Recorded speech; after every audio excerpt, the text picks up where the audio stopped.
Syedaralun, Kasal Lantas AKP Rina Bintar Handayani yang ikut turun mengevakuasi korban kecelakaan truk tangki pengangkut CPO yang jatuh ke jurang sedalam 50 meter di lintasan Gunung Paro, Desa Layen, Kecamatan Lepung, Aceh Besar, merupakan sosok wanita yang ternyata seorang atlet bela diri berprestasi.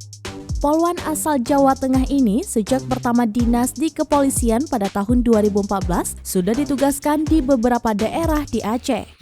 Mengawali tugasnya, ia ditempatkan di Polresta Banda Aceh selama 2 tahun dan bergeser ke Polres Bener Meriah selama 10 bulan serta ditarik ke Polres Pidi.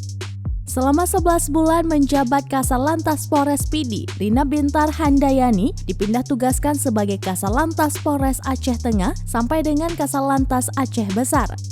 Perempuan yang dulunya bercita-cita menjadi dokter ini bertemu dengan tambatan hatinya, Yasir Habib Putra, hingga dikaruniai seorang putra bernama Arfan Manggala Parngaluan. Kasal Lantas Polres Aceh Besar ini menjelaskan saat kejadian terjadi, truk tersebut melaju dari arah Melabuh menuju Banda Aceh.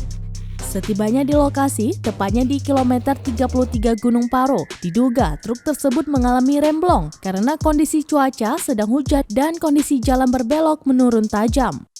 Akibat laka lantas tunggal tersebut, sang pengemudi meninggal dunia di tempat dengan kondisi terjepit mobil, sedangkan kernetnya dalam keadaan selamat tanpa mengalami luka. Proses evakuasi jenazah menurut AKP Rina memakan waktu kurang lebih 36 jam. Jenazah korban berhasil dievakuasi pada Sabtu 4 Juni 2022 siang berkat kerjasama tim SAR, personel Satlantas Polres Aceh Besar, dan Polsek Lepung.